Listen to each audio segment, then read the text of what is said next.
warahmatullahi wabarakatuh.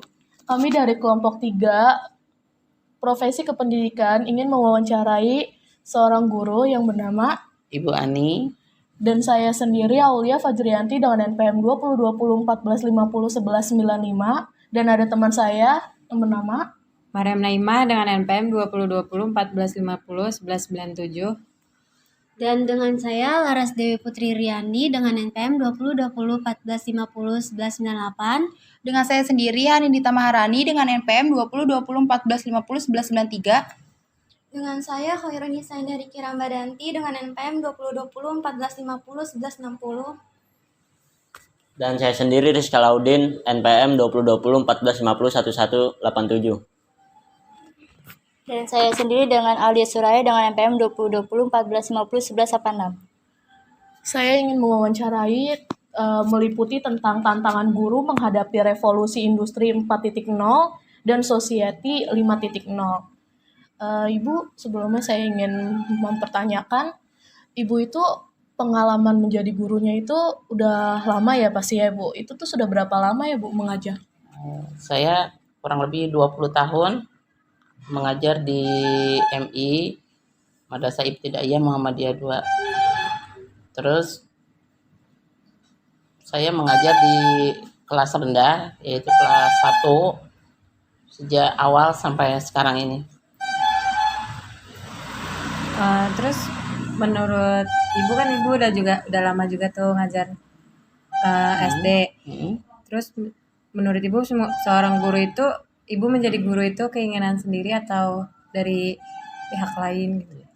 Untuk menjadi seorang guru ini saya dari keinginan dari diri sendiri, yaitu sejak SMP itu saya udah bercita-cita menjadi guru di yang kelas-kelas bawah. Saya ngambilnya ya dari TK, terus saya juga bisa ngajar di SD ya, di MI. Nah, karena saya kenapa tertarik dengan mengambil bidang jadi guru itu ya, karena di sini kita menghadapi bermacam-macam anak-anak atau individu itu dari karakter yang berbeda, dari latar belakang yang berbeda. Di situ kita tertantang untuk mengenal siapa si A, si B, si C dan lain-lain. Makanya kita tertarik untuk mengajar itu, dan mengajar itu kita waktu tidak dari pagi sampai sore ya kalau pada umumnya, karena ya minimal jam 1 jam 2 itu kita sudah selesai, berarti kita masih ada waktu untuk di keluarga ya, di dalam keluarga, ataupun kita mengerjakan yang lainnya seperti itu. Terus selanjutnya apa saja sih Bu tantangan menjadi guru profesional dalam era globalisasi ini? Tantangannya ya kita itu harus mempunyai pengetahuan yang yang cukup tinggi gitu ya. Kita juga melihat perkembangan zaman ya, kita mengikuti sekarang seperti apa gitu. Misalnya dari karakter anak itu dulu dengan sekarang itu kan banyak perbedaan ya. Kalau anak-anak dulu kita mengajar itu istilahnya dengan suara yang keras ataupun kita istilahnya dengan mencubit itu, anak tidak menjadi masalah ya, sehingga anak itu menjadi pintar kan. Bahkan kita banyak melihat ya kejadian guru itu, anak itu sampai seperti apa dimarahin guru, tapi dia akhirnya dengan guru yang mengajar seperti itu dia menjadi sukses gitu ya. Tapi zaman sekarang ini kita tidak bisa kita lakukan pada saat ini, karena anak itu bukan dengan kekerasan, tapi kita dengan pengetahuan kita, dengan keterampilan kita, anak itu supaya bisa mengikuti pelajaran, bagaimana cara kita mengajar supaya anak itu tertarik. Jadi bukannya kita dengan istilahnya mencubit atau memukul, itu tidak diperkenankan, bahkan memang kita akan mendapatkan sanksi ya. Jadi kita ya belajar itu harus disesuaikan dengan keadaan sekarang gitu ya, seperti itu. Jadi lalu Bu, menurut Ibu bagaimana sih cara mengatasi tantangan tersebut? Ya kita harus apa ya namanya, mempunyai semacam apa namanya, basic. kita dilihat dari pendidikan kan. Sekarang kalau jadi guru itu kan minimal harus S1 gitu ya, minimal S1 kita harus tidak ada itu, kita tidak apa namanya ya, tidak diakui, bahkan kita diwajibkan seorang guru itu bila belum mempunyai gelar sarjana harus mengikuti apa perkuliahan ya, misal kuliah karyawan seminggu 2 kali, seperti saya kan waktu dulu di UIN itu seminggu 2 kali ya, padahal umur udah nggak muda lagi, istilahnya udah di atas itu, di atas 30 lebih, udah hampir 40, tapi kita lakukan karena kita butuh, kita ingin mendapatkan pengalaman, mendapatkan ilmu untuk menghadapi anak-anak zaman sekarang itu. Jadi kita butuh ilmu yang lebih dari yang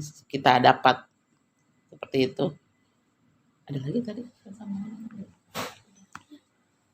Lalu Ibu, kompetensi apakah yang sebaiknya dimiliki oleh guru supaya guru-guru ini bisa atau siap bersaing di era globalisasi saat ini? Kita harus mempersiapkan diri, terutama tadi saya bilang itu ya, kita harus menguasai di bidang IT ya. Di bidang IT itu kita, karena anak-anak sekarang ya, jangankan yang udah sekolah, yang belum sekolah anak pun itu udah bisa mengoperasikan HP gitu ya istilahnya. Apalagi guru itu kalau istilahnya gaptek ya nggak bisa, ini kan malu ya. Jadi kita harus mempelajari, kita harus menguasai, tahu ilmu yang berhubungan dengan IT, dan ketika kita mengajar pun kita harus tahu apa yang mesti kita kita lakukan. Misalnya kita mengajar tentang lagu itu ya, kan kita tidak hanya mengajarkan lewat lisan kita gitu, kita mengajarkan lagu, tapi kita variasikan dengan video ataupun dari YouTube itu ya, supaya anak-anak itu tertarik, anak-anak itu menjadi senang dengan sebuah lagu itu, tidak membosankan. Jadi dia tertarik dengan materi yang kita ajarkan hari itu, kita bisa melihat, oh berarti anak-anak maunya seperti ini. Jadi lagu itu mereka juga senang dan mereka cepat menguasai lagu itu. Jadi kita harus punya keterampilan, bukan hanya nyanyi bla bla balon kuting ada 5 dan lain-lain itu, tapi kita seringnya ada pakai dari video, dari misalkan dengan gerak tubuh kita juga, itu kan bisa membuat anak-anak tertarik. Jadi kita ngajar itu nggak mesti tidak harus yang dari mulut aja, tapi kita pakai gunakan atau media yang lainnya. Jadi supaya anak-anak bisa lebih senang gitu, menyenangkan anak-anak di kelas.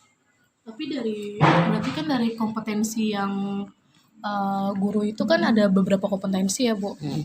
Itu memang setiap guru harus memiliki kompetensi itu atau gimana ya, Bu?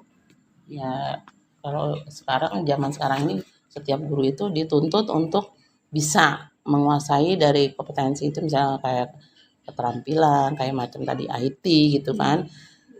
Kita kalau nggak bisa nggak menguasai laptop, zaman sekarang kan mulai dari pembuatan soal, rapot itu kan sekarang pakai aplikasi gitu ya.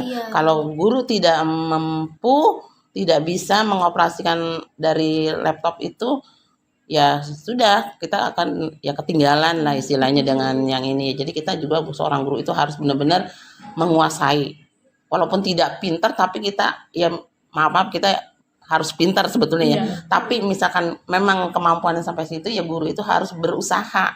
Kayak saya ya, dulu saya nggak punya laptop, nggak bisa mengoperasikan yang namanya IT, begitu kuliah diajarkan, terus kita ya istilahnya ada rezeki kita ini, kita belajar itu kan nggak mesti dari guru ya, dari teman, dari pengalaman, dari orang lain, dari istilah medsos, gitu kita belajar, sehingga apa yang kita dapat itu bisa untuk diri kita dan juga orang lain.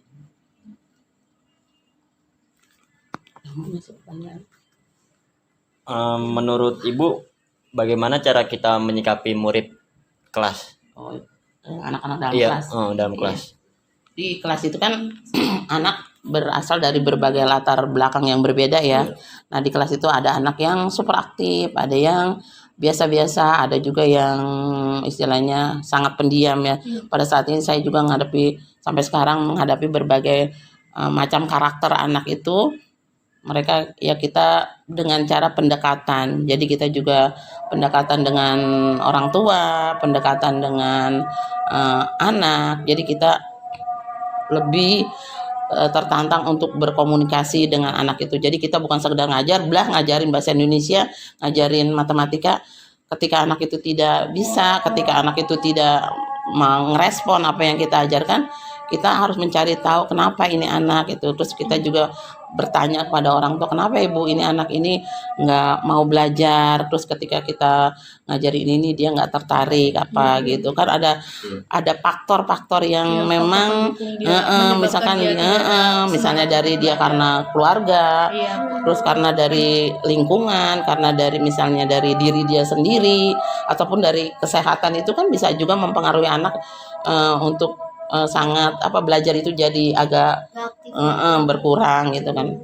Kan ada anak misalnya yang istilahnya penyakitan gitu, maaf ya, misalnya dia nggak semangat untuk belajar karena ya dari dia merasakan diri dia aja kurang fit gitu. Dia di dalam belajar bagaimana dia menghadapi pelajaran yang semakin hari semakin tinggi gitu ya. Jadi kita harus mencari solusinya ya. Kita salah satunya itu kita ya komunikasi dengan orang tua. Makanya di sekolah itu diadakan grup orang tua dan murid supaya kita gampang berkomunikasi. Misalnya ya face to face gitu ya, kita ke orang tua cari kenapa anak ini sampai seperti ini, ya kita ikuti. Oh, dia anaknya seperti ini, misalnya dia nggak bisa ngikutin pelajaran seperti ini. Kan ada anak yang belajar itu dengan mendengar saja, ada yang dengan visual gitu, seperti itu. Jadi kita harus tahu karakter si anak masing-masing, karena ada juga sampai sekarang murid saya gitu, dia nggak, ketika kita ngajar dia tuh nggak ngerespon, suruh keluarin buku. Karena kelas 1 ya, dia nggak ngeluarin buku. Jadi kita ini karena memang dia berlatar belakang dari keluarga yang broken gitu, seperti itu. Jadi kan kita harus tahu, jadi kenapa sih dia seperti ini, padahal ada kita faktor penyebabnya sih. iya dari itu. Jadi orang tua juga sudah menceritakan kalau dia istilahnya diasuh oleh ayahnya, sementara dia kan sedang butuhnya perhatian, dia tuh kurang. Nah itu salah satunya dia, karena dia kurang perhatian dari orang tua, sehingga dia ya seperti itu, jadi susah untuk berbicara. Tidak seperti anak-anak pada umumnya yang ramai gitu ya. Jadi dia kalau nggak di ini nulis apa seperti itu contohnya. Selanjutnya, metode apa yang dipakai untuk mengajar di era globalisasi ini? Kita memakai metodenya ya, saya itu cara mengajarnya ya dengan hubungan interaktif gitu ya. Kita jadi apa sih metodenya, saya nggak lupa.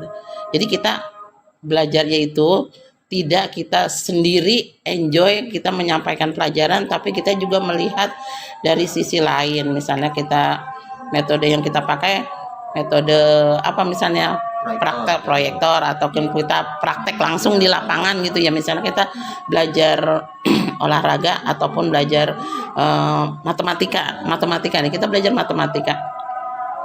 Anak itu kan nggak bisa istilahnya misalnya 10 ditambah 5 ataupun 5 ditambah 7, tapi dengan kita menyanyi misalnya angka, kita menyanyi, terus kita juga memakai metode yang kira-kira anak itu tertarik, misalnya dengan kartu angka, misalnya 15 ditambah 5, nanti ada lagi dia bisa menjumlahkan. Terus anak itu juga bisa mencari angka-angka yang mesti dia tahu jumlahnya apa, ataupun dengan gambar ya. Dengan gambar itu kan anak lebih tertarik. Misalkan 5 jeruk, berarti nyari jeruknya 5 ditambah ini jeruknya lagi 2 jadi berapa. Nanti mereka juga mengambil kartu angka itu supaya mereka lebih tertantang lagi gitu, seperti itu. Jadi tidak membosankan untuk anak-anak di dalam belajar itu. Jadi kita tidak tidak kehabisan cara bagaimana mengajarkan anak itu biar tertarik, tapi kita harus ada beberapa metode yang kita pakai, yaitu tadi seperti lapangan langsung. Kita nggak mesti belajar di dalam kelas aja kan, kita jadi di luar kelas pun bisa kita lakukan. Bisa kita dengan nyanyi, dengan apalagi misalnya praktek pakai apa, menghitung, pakai misalnya barang menghitung biasa ya. menghitung dinding. Itu kan mereka dengan jengkal mereka akan tertarik. Kan mereka nggak tahu. Jadi dengan jengkal ini kita belajar dia itu. Jadi untuk dia senang karena kemarin saya juga habis praktek matematika seperti itu. Anak-anak senang kok ketika mengukur dengan pensil, misal panjang meja dengan pensil berapa pensil. Bu, aku segini, Bu, aku segini. Kan berbeda ya. Itu karena menggunakan alat ukur tidak baku gitu kan. Kita juga mengenalkan nama alat ukur baku, alat ukur tidak baku seperti itu.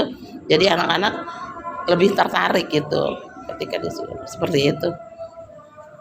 Sekarang ini kan globalisasi juga berpengaruh terhadap peserta didik ya Bu. Misalnya kan dari perilaku, sifat dan sebagainya, baik itu negatif maupun positif. Menurut Ibu sendiri, apa yang perlu Ibu lakukan sih sebagai guru nih untuk peserta didik agar tidak terbawa arus negatif globalisasi itu? Jadi di dalam pembelajaran itu kita kan bukan hanya pelajaran umum ya, ada pelajaran agama. Nah di situ pembelajaran agama itu sangat penting untuk sebagai latar belakang peserta didik ya, karena dengan agama itu anak bisa diarahkan untuk membentuk suatu akhlak kepribadian, budi pekerti mereka, karena dengan agama itu anak-anak bisa diarahkan ya untuk tidak berbuat jahat ataupun berbuat negatif itu, sehingga di dalam pembelajaran agama itu sangat dibutuhkan untuk anak-anak ya. Jadi kita harus mengenalkan mengajarkan akhlak gitu ya, akhlak kepribadian untuk mereka sejak dini. Jadi ya di pembelajaran agama itu disesuaikan dengan umur ya, karena seperti kelas 1 itu kan bahasanya juga nggak terlalu tinggi karena mereka ya belum istilahnya mempelajari vokal aja gitu, mereka huruf vokal aja belum mampu. Jadi kita menyesuaikan sesuai umur mereka, tapi kita mengena ke diri dia supaya di dalam perbuatan itu ada perbuatan jahat, ada perbuatan baik, dan kalau kita berbuat jahat sanksinya apa, dan seperti itu. Jadi kita ada macam untuk pembekalan mereka. Oh ya Ibu, kan ada di era Society 5.0 ini kan semuanya digantikan Bu oleh robot gitu-gitu. Nah, menurut Ibu, apakah peran guru dapat digantikan oleh hal-hal tersebut? Kalau menurut saya gitu ya, walaupun pembelajaran pekerjaan gitu ya, misalnya ya pekerjaan itu bisa dilakukan. Dia lebih ngelakuin pakai robot Bu. Sekarang kan di luar negeri tuh udah ada beberapa yang menggunakan teknologi robot ya Bu buat mengajar. Jadi udah tubuh manusia tuh udah nggak berguna, bukan berguna apa sih, udah lebih nggak dibutuhkan gitu karena adanya Society 5.0 ini. Jadi lebih menggunakan robot. Tapi itu menurut Ibu bagaimana? Kalau menurut Ibu gitu ya, tetap guru itu sebagai pendidik, pengajar, karena dari dasarnya itu anak kan nggak langsung mereka bisa membuat ataupun mengetahui ilmu tentang pembuatan robot itu kan. Dasarnya itu kan tetap adalah guru yang mengajarkan. Sebelum mereka bisa membuat robot ataupun mengetahui ilmunya, dasarnya itu kan anak harus calistung gitu ya, baca tulis hitung. Itu awalnya tetap guru itu dibutuhkan, kecuali memang nanti mereka udah di kelas atas ataupun udah kuliah lah gitu ya, tapi tetap dasar itu ilmu itu tetap dibutuhkan, pengajaran itu dari guru menurut saya gitu ya. Jadi nggak bisa lepas dari situ, karena anak ya SD itu umur 6-7 tahun itu kan mereka belajar juga masih iya, ada yang belum bisa memegang pensil, ada yang belum mengenal huruf, ada yang belum bisa menghitung, mengenal angka. Itu tetap guru itu dibutuhkan untuk memberikan dasar pendidikan ya, calistung tadi itu. Saya seperti itu.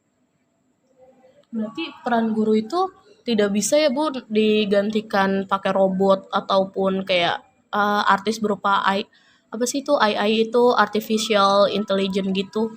Berarti tetap harus memang guru ya, harus ada gurunya yang emang manusia, bukan menggunakan teknologi robot itu, karena Iya. lebih nggak efisien sih Bu menurut saya buat ngajarin seorang murid ya, siswa atau peserta didik itu kalau pakai robot kayak dia interaksinya juga mungkin oke canggih-canggih gitu loh, tapi kan namanya robot kan sistem ya, dia udah yang udah dirangkai.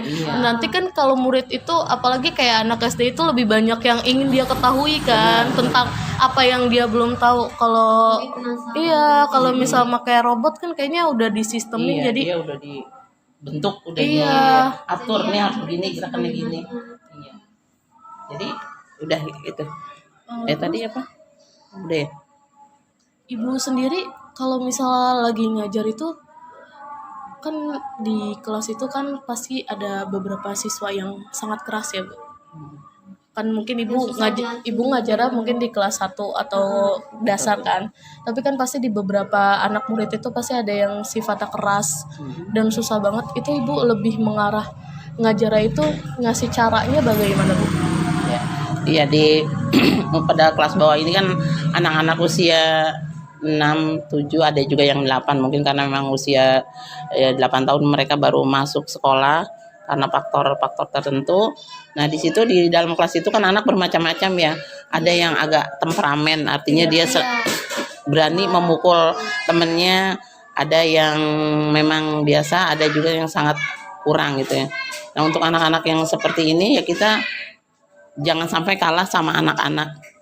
Misalnya dari suara, mereka berteriak kenceng gitu ya. Tetap kita ngasih arahan, dan saya itu apa yang namanya berbalap suara saya itu volumenya agak saya kencengin. Masalahnya kalau kita lemah, kita ngajar dengan suara yang lemah lembut, sementara anak kita suaranya seperti itu, teriak ini, kita kasih tenang, kita kasih penenangan dulu ya. Misalnya kita seling dengan lagu, dengan apa tuh namanya, semacam kayak maaf, seperti permainan gitu ya. Kita game dulu, kita misalnya disuruh berdiri apa gitu biar mereka nanti konsentrasi di dalam belajar itu. Nah, kita lakukan itu. Nah, setelah itu baru kita anak-anak sudah tenang, kita kasih nasihat, kita kasih pembelajaran yang berhubungan dengan agama. Misalnya kalau bicara itu kan tidak boleh keras, misal tidak harus sopan santun. Dengan siapa kita bicara, guru itu kan termasuk orang tua, jadi orang yang harus dihormati. Jadi kalau jika berbicara itu tidak boleh keras gitu. Jadi dimanapun kita berada, kita berada di lingkungan kita berada itu, misalnya di rumah, di mana, kita tidak boleh teriak-teriak gitu kan. Kita ajarkan mereka dengan cara yang tidak menyakitkan dia, ataupun dia tidak merasa dimarahin gitu sama guru. Tapi kita tujuannya untuk mereka mereka belajar ya sopan santun di dalam berbicara. Terus ada anak-anak misalnya suka mukul, kan ada ya, sedikit disenggol dia marah, sedikit disenggol dia mukul walaupun kelas 1. Tetap kita kasih arahan, kita kasih pengetahuan bahwa perbuatan ini tidak baik ya. Kita contoh misalnya perbuatan tentang Nabi Muhammad. Nabi Muhammad itu kan orangnya lembah lembut misalnya gitu ya. Mereka menghormati orang lain. Jadi kita kasih masukan sedikit di dalam itu agama, biar mereka juga tahu mana perbuatan yang baik dan tidak gitu. Udah sih Bu ya, untuk wawancaranya kurang lebih gitu aja sih ya yang ditanyain. Kan udah semua juga dari pengalaman Ibu gimana ngajar, terus dari berapa lamanya Ibu ngajar, udah 20 tahunan lah ya. Metode yang Ibu pakai itu apa, terus cara Ibu menghadapi dan menyikapi murid dan tantangan di era yang sekarang ini tuh seperti apa.